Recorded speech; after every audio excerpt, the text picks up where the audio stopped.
Hello, this video is for lovers of the floods, also lovers of the great outdoors, and geologists that know rocks.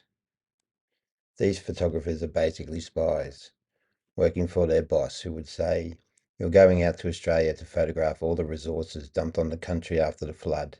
He, the photographer, would most likely have studied geology and can see the rock formations from this fluvial event. To get the locals help, they say they're doing postcards and present pictures of towns and people as postcards to other images, the other images we aren't meant to understand. There are many images here showing the effects of a massive fluvial movement of water over the Great Dividing Range, and I want you to try and imagine the pressure the ocean is forcing on the ocean bed of the Earth's crust.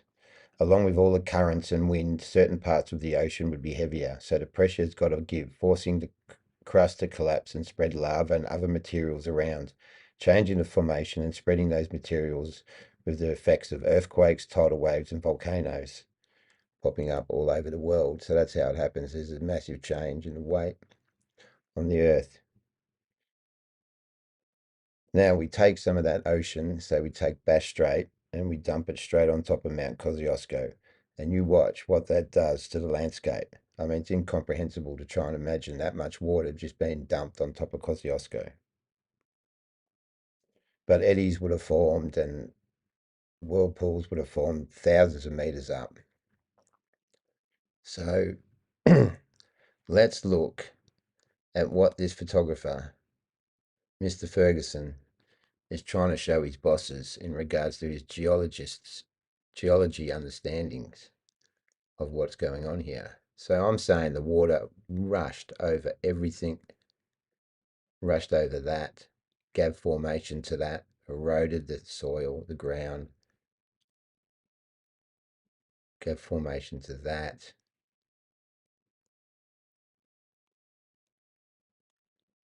That's a tearing at the white. That's the same rock. Look at it. Stunner. What a cracker. There's something here, veins, or he's looking at something to do with the way there's been a huge movement of water over this area.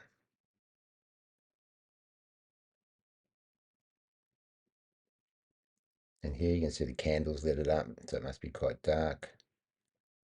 But he's certainly got an interest. I know he's after the resources, and it's already happened, like I said, in America. This is all 1890. So the old world people were still about living in the bush, trying to keep their traditions alive. See, look at that. That could be from a huge amount of water just moving, swirling and spinning. Because what you've got to try and understand, like there's one called the potholes, is it's like forcing steel wool into the size of a pinhead and then getting pressure and velocity to just drill that into something. A bit like how an atom explodes with an atom, as they're doing in the Hadron Collider. So there's certainly some odd shapes here. But when was this flood? Is that's the big question everyone seems to want to know. Years, isn't it? How many years ago did this flood happen? And well, let's try and look through this and come up with a conclusion. See, so the waters spread racing past that over that. So we've got to decide how long it took for that soil to come back. See how much it's smoothed all the rocks in there. It's given them such human-like figures to them. But the water's just moved over it. But it's got the materials in the water. So it's going to do a lot of sandpapering. Now look at, you can see where it's come sweeping around in there, like through the corner, and raced over the top there. And in there, you can see it. You can so obviously see it there. Something's happened there. Water's racing maybe into it.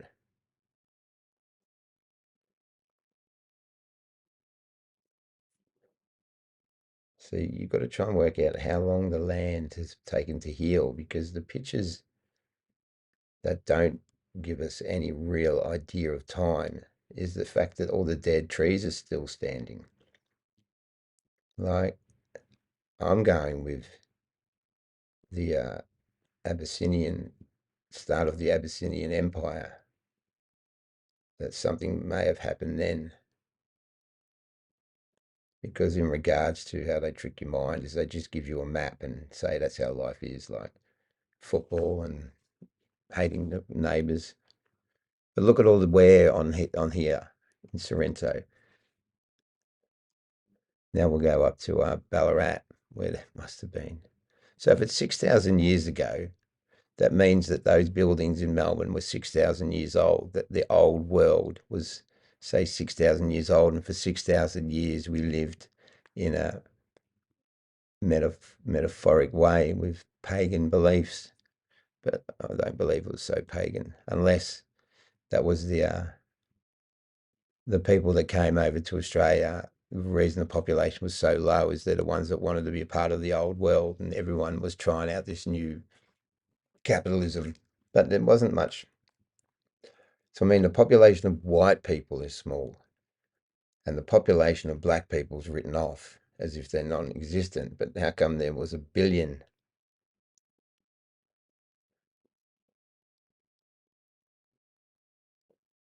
Now we've gone from the rocks, now we're going to go to the rivers up the top. Look at the ferns and wonder how they survived, but some of them didn't. So this is up high. The rocks were sort of all over the place. It's sort of all over the place. We're just trying to look at where, like, what would have done that? A rain? That's polished rock. And the rest of it's been slowly growing back. But the rest of it doesn't mean it won't grow there because that's where the water does run now. But the rest of it would have been ripped to bits. So that's just where where the earth can't regather its root systems. Something's going on in there. Look at that weird looking waterfall.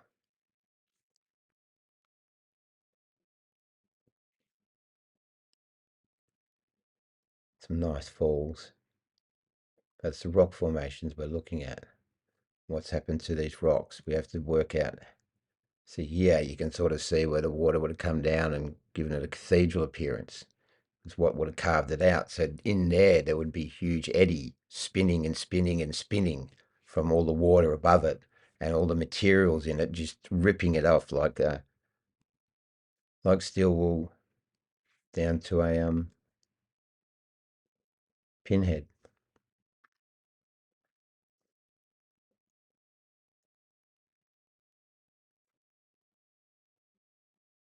Yeah, this is potholes. So have a look at this one.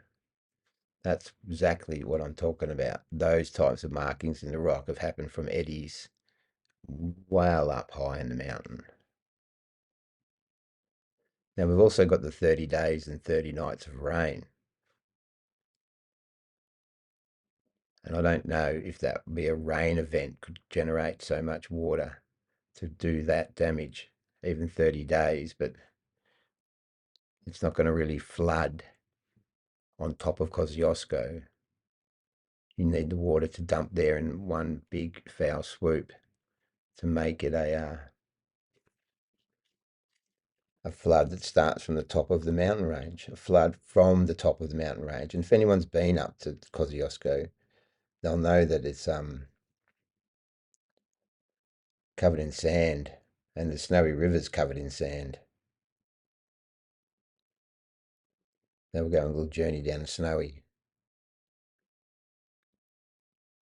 because this is before they built Jindabyne, I think, the big dam, which has wrecked the Snowy.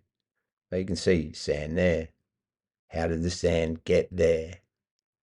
How does sand get in a rainforest when it's a long way from the ocean? Well, it's not called a rainforest anymore. It's fuel. That's what we call our forests, fuel. When I was young, it was called a, a subtropical rainforest. Subtropical rainforest to fuel. So it could flood still back then. Now this picture, have a look at this. That bridge has been taken out and the water spread to the left-hand side. It's run over the top of the mountain, so it's running that direction away.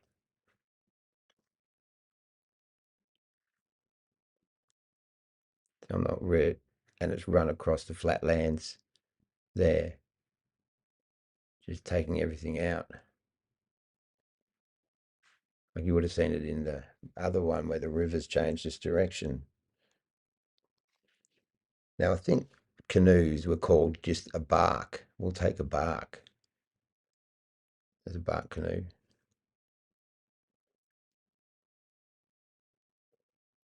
So even the grass has the effect, the visual effect of looking at a place. Now this island gets dumped when there's a huge amount of water flowing and it slows down and it dumps its materials when because it usually picks up materials when it's racing along and it'll dump materials when it slows down. But that's just what Randall Carlson said. So I'm going with him. He's a geologist.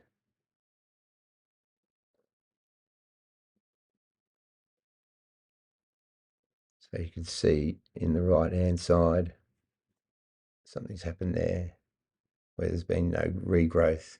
So that's why I'm going with the 6,000 years. When I look at this, it looks like there's been a lot of regrowth.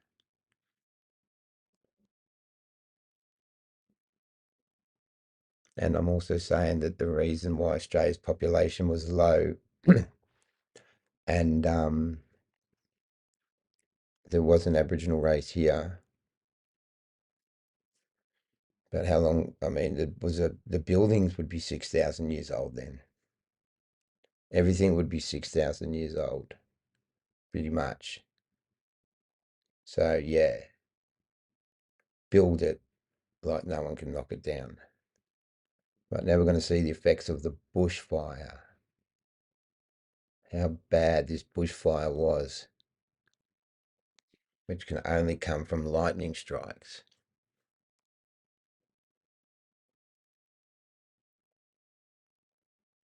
There's some people camping out. Oh, that's him and his camp. This is Ferguson and his camp. So, I mean, they've left these trees up for 6,000 years. No one's touched them. So you can understand why the capitalists are sick to death of this land just sitting there and they're waiting for it to finally get better. And they come up with all this modern chemicals to fix the land. Yet they just wanted to make money from the land. So they wanted to start growing cattle using the sheep to export in a capitalist market where it's all about money and it doesn't really matter about productivity. Money's the key. I mean, you can say that getting things to there quicker is more important for capitalists,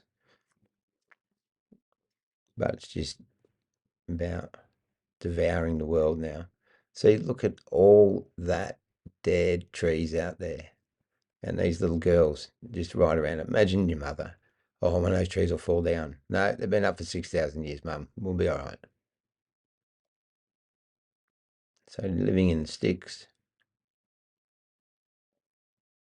more dead trees, more dead trees, and for height perspective, for perspective, Mount Bonnet, poor punker.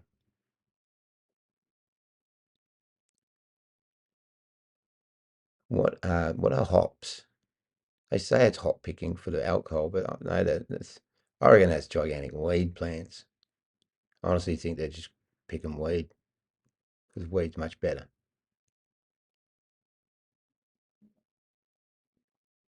There's some little hamlets and just people rowing out on the river. And these people here are the ones that haven't quite made it in the new Melbourne, because these are 1890, these pictures. So as the breeding, like you see here, look at Ferguson's in the middle, looking very English, and the two other men that have had their faces blackened out because they still have that darker skin, and they've still got that, well, Lebanese face, Italian face. No, they've got their particular look, these people that they've broken up and spread all around the world. Called them Turks, where they're just really Caucasians, because that's how Caucasians look with brown skin. They look like us, but black.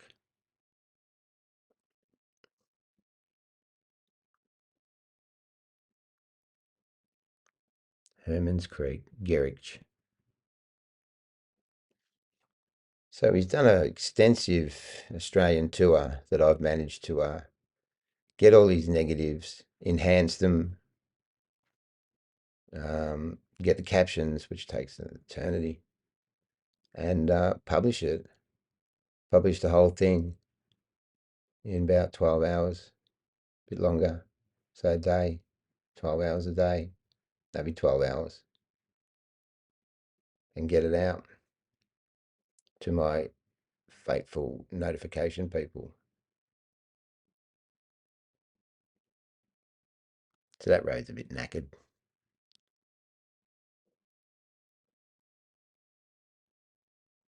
Kajwa. Now this next picture definitely looks like my friend Michael, who's Aboriginal. But he doesn't look like that. He doesn't look so happy in top hat like that. But that is definitely Aboriginal. Definitely. Old world. That's all they've ever shown us is pictures like that of Australia. Never anything of the 6,000-year-old architecture. But they brought in new architecture. They did build new stuff. They're the Ottoman that just love working. The Jinns we love working. That's why I work. I do my craft as good as I can. Talangara. So these a bit. I mean, he's got to cover all bases. Like he's got to do township pictures, but it's best to cover all bases. So when you get back there, you don't say, "Oh, I didn't get that. We'll have to send you back to Australia on the super fast steamship."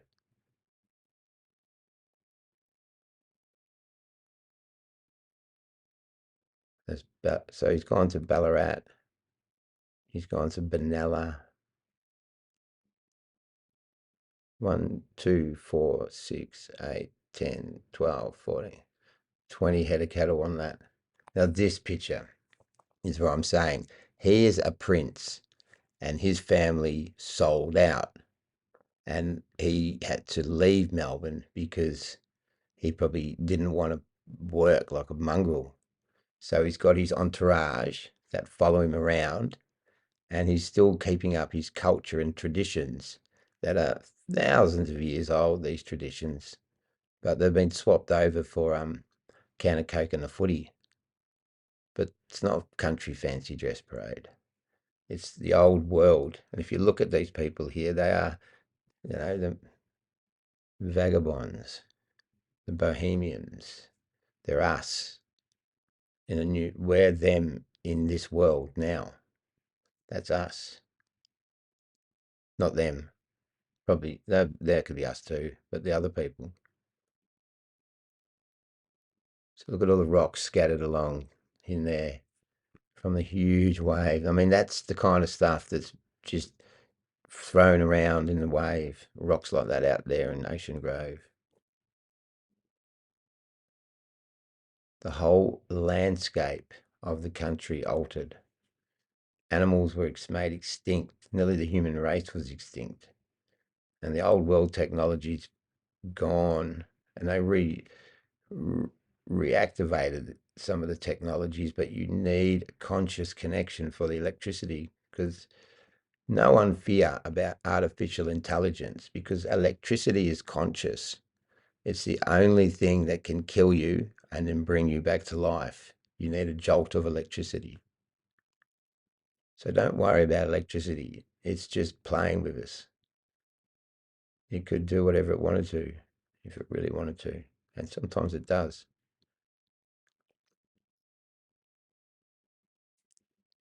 So now we're heading into the postcard pictures, I think. There's my dog. It's Fred and his dog, Bright. See, just throw together a little miner's hut, no problem. Got the kids, got the friends over. Can you stand out the front? How often do they have to stand out the front and get their picture taken? It was been since 1851 and it's 1890. You say, I remember my father did this. Got a picture taken.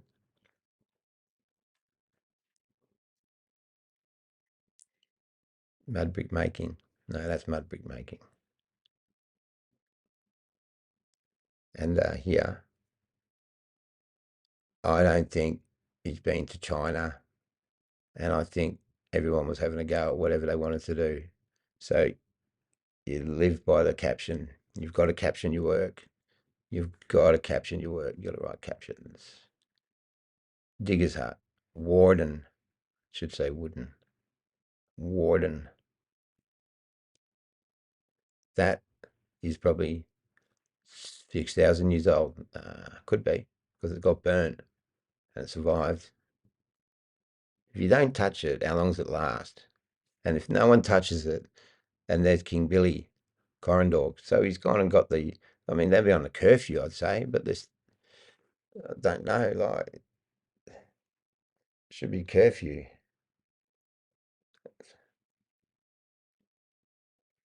See, look at him. He looks to be of a casting that's come through the casting style, but he wasn't to live in Melbourne and be a banker. He wasn't to live in Melbourne and work for the insurance company. He wasn't to live in Melbourne and run a business. He'd rather be the family man, probably. That was more his interest. Family, music, the horse, the lifestyle. The lifestyle was his interest, not just going to work. And the music. See, these people, I don't think they've been white faced. I mean, they've been lightly printed and darkening, but you can see the mother's darker. I had a picture, I don't know where it is, of a harp, an elderly woman holding a harp, biggest harp, as big as you, me, standing up. And she had Caucasian appearance, but she was black skinned. It was just most bizarre. And we don't see many, we just had the Aborigine thing here in Australia. But Ethiopians are called Caucasians, and Abyssinia is 6,000 years old, so Ethiopia is not that legitimate. Now this place here, Eureka, that's Euroa. They changed the name of Eureka to Euroa. I'm sure of it. And this is just cashing in on Ned Kelly. New Jones Hotel, Kelly Glenrowan.